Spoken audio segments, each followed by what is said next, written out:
Hong Kong, Kowloon District, Golden Harvest Studios, Soundstage Number 2. It is Thursday morning, August 1973, just after 9 o'clock. Inside the studio, the atmosphere hums with disciplined disorder. Around 40 crew members move briskly, each focused on a specific task. Camera operators fine-tune framing and positioning. Lighting crews maneuver heavy studio lamps, securing them onto steel stands. Sound technicians stretch cables across the hard concrete floor, fastening them carefully with strips of bright yellow tape. Assistant directors move through the space with clipboards in hand, double-checking timetables. Makeup artists stand ready nearby, holding powders and touch-up tools. Extras dressed in period clothing wait together in small clusters, quietly practicing their movements. This is the filming location of Enter the Dragon, the movie destined to transform Bruce Lee into a worldwide phenomenon, the film that will permanently reshape martial arts cinema.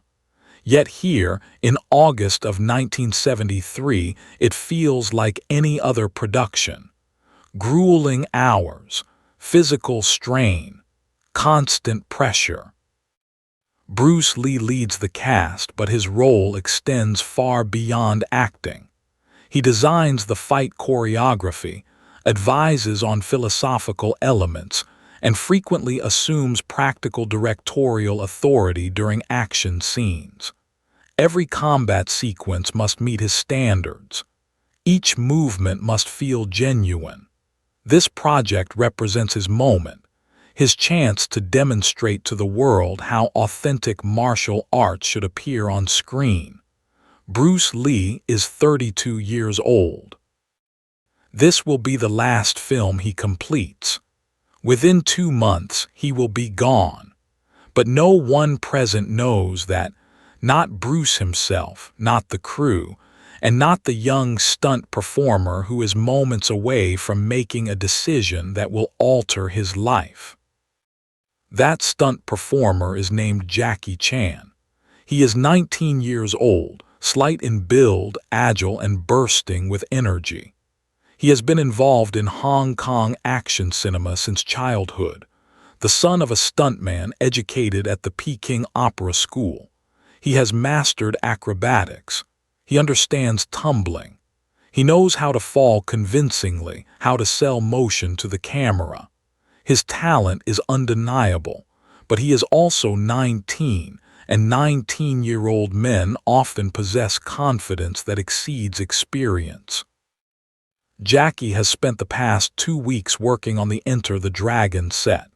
His duties include background fight sequences, repeated falls, and being thrown to the ground on cue. It is not glamorous. The heat is intense. The work is punishing. The concrete floor offers no mercy. Bruce Lee insists on perfection. If a take fails to meet expectations, it is repeated again and again and again until it does. Jackie has repeated certain shots 15 times. His body is marked with bruises. Yet this is the profession. This is the learning process. This is how a place is earned in the industry. Still, something has been growing inside Jackie during these 2 weeks. Irritation, a feeling of invisibility, a sense that his abilities go unnoticed. He observes Bruce Lee closely, how everyone treats him with respect bordering on reverence. The director yielding control of action sequences. The producers stepping aside, trusting Bruce implicitly. Jackie thinks, I can do what Bruce does, perhaps even better. My acrobatics are flashier, my jumps higher, my falls more dramatic. Bruce is fast, yes, but I bring spectacle, and in film, spectacle counts. That morning, preparations begin for the mirror room fight. The legendary scene where Bruce confronts multiple enemies inside a chamber of reflective glass. The sequence demands precision, intricate choreography, and carefully planned camera placement. Bruce collaborates with the stunt coordinator, mapping every movement, every position, every visual angle. Jackie is assigned to the stunt team. He will play one of the attackers, one of the men defeated by Bruce. The role is minor, but Jackie wants it to stand out. He has been rehearsing. He has ideas, techniques he believes will impress. Moves Bruce did not instruct him to perform, but moves Jackie feels could enhance the scene. During a pause between setups, Jackie walks toward Bruce. Bruce studies his choreography notes, making subtle refinements. His attention is fully absorbed. Jackie taps his shoulder. "Sephew," Jackie says. On Chinese film sets, junior performers address senior figures this way to show respect. "I have some ideas for the fight. Acrobatic techniques. I think they could make it more exciting." Bruce raises his head. His dark eyes study Jackie not with aggression but with focus. "What kind of techniques?" Jackie responds by demonstrating a backflip, a cartwheel, a spinning jump kick. Each movement is executed flawlessly, pure, formal acrobatics, visually striking, the sort of actions that draw gasps from audiences. Bruce watches without speaking. When Jackie finishes, breathing slightly harder, Bruce nods. "Your technique is strong. You are very athletic." Jackie smiles, interpreting this as praise. Then Bruce continues. "But this is not Peking opera. This is a fight. These movements look impressive, but they are inefficient and unrealistic. In a real confrontation, a backflip wastes time, exposes your back, and gives your opponent an opening." Jackie's expression falls. His pride has been struck.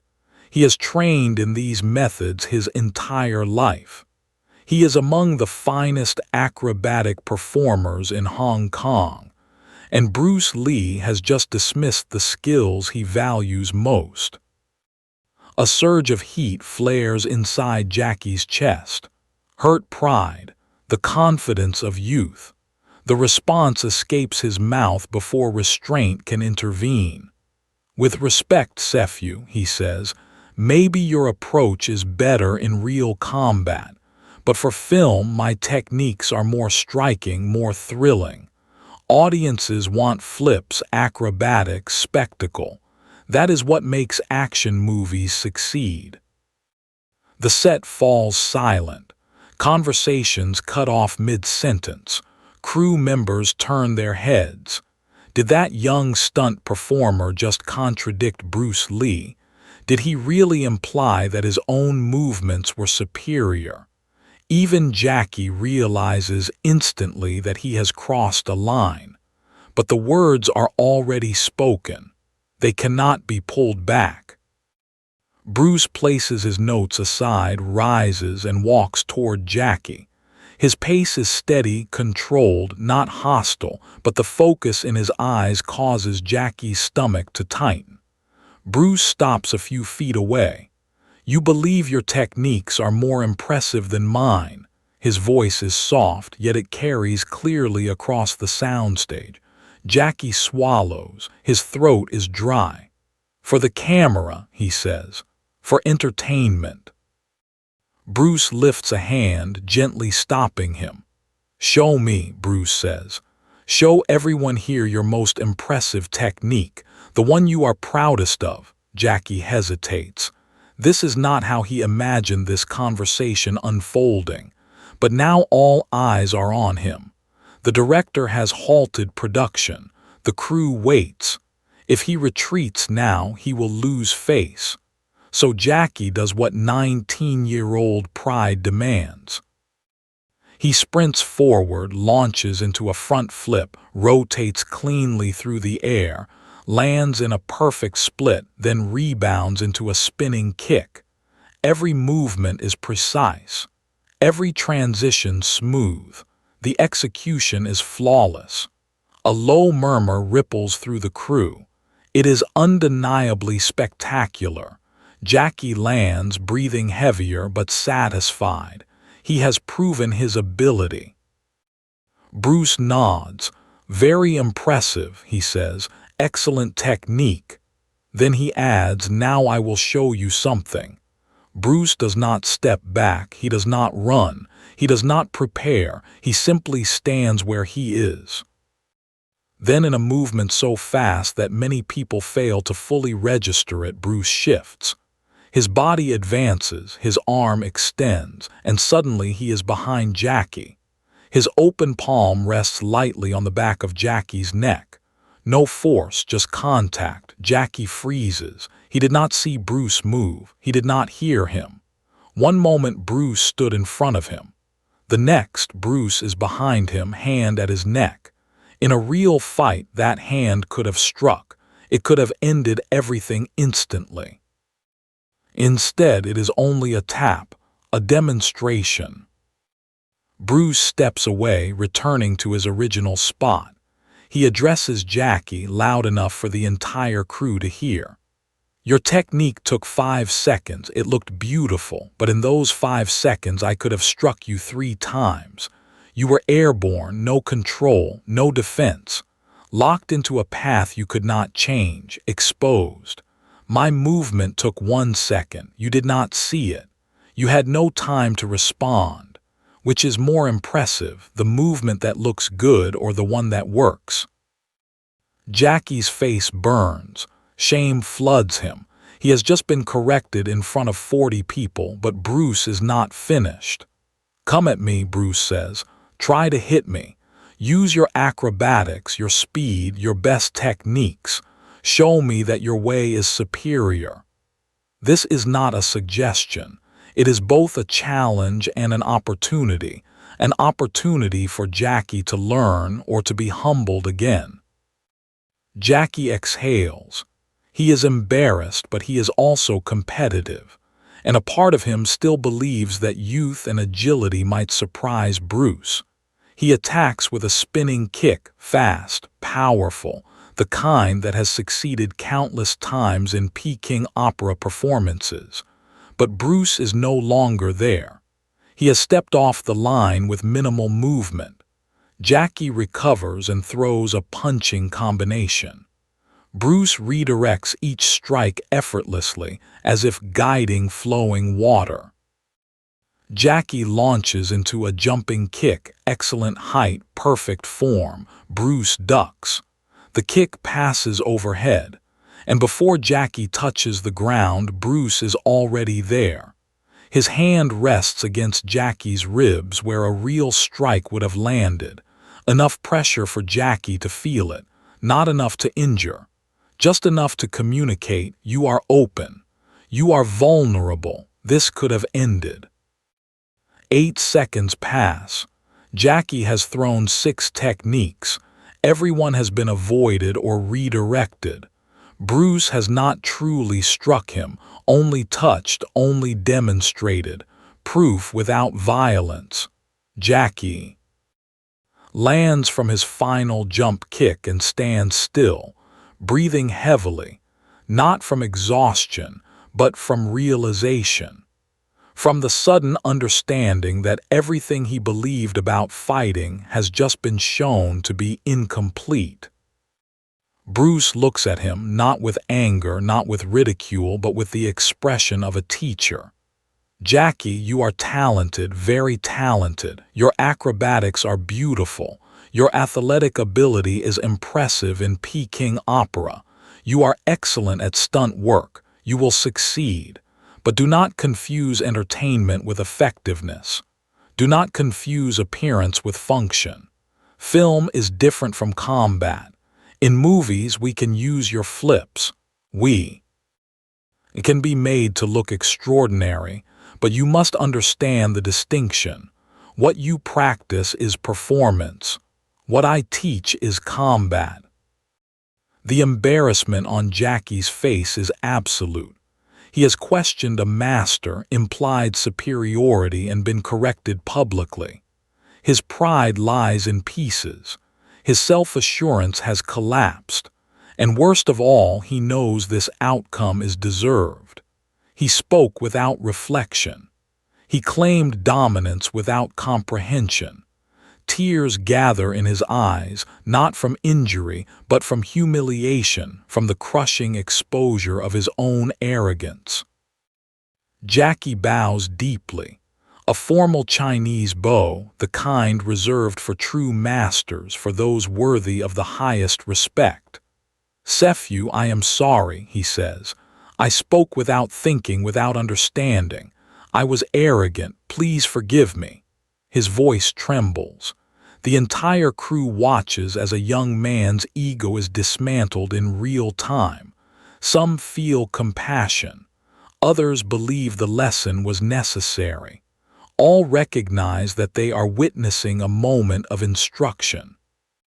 Bruce gently places a hand on Jackie's shoulder. "Apology accepted. But understand this, Jackie, this was never about shaming you. This was about teaching you. You possess great potential, but potential becomes meaningless when it is filled with arrogance. Empty your cup. Learn, absorb, improve. Your acrobatics are a gift. Use them. But do not allow them to blind you to what you do not yet know." Bruce turns to the assembled crew. "Everyone here has skill. Everyone here has trained. But the moment you believe there is nothing left to learn, learning ends. The moment you assume superiority without testing that belief, you become foolish. Jackie is young. He made an error, but he also had the courage to apologize. That courage is worth more than any technique." Filming continues. The scene is completed. Jackie performs his role. He falls when required. He absorbs the blows he is meant to take. He does his work, but something fundamental has shifted. The arrogance has vanished. In its place stands humility and a hunger to learn. When filming wraps for the day, Jackie approaches Bruce once more. "Sephew, would you teach me?" he asks. "Not for the film, for myself. I want to understand what you know." Bruce studies the young man. He sees sincerity now. He sees a student ready to learn. "Come to my school tomorrow evening," Bruce says. "We will train, but understand, I will not teach you to become me. I will teach you to become a better version of yourself. You will always be Jackie Chan, acrobat, performer, entertainer. But you can also become a martial artist, if you are willing to put in the work." Jackie bows again. "I will work," he says. "I promise." Over the following month, before Bruce's death, Jackie trains with him 3 times in short sessions. Bruce is occupied with post-production work.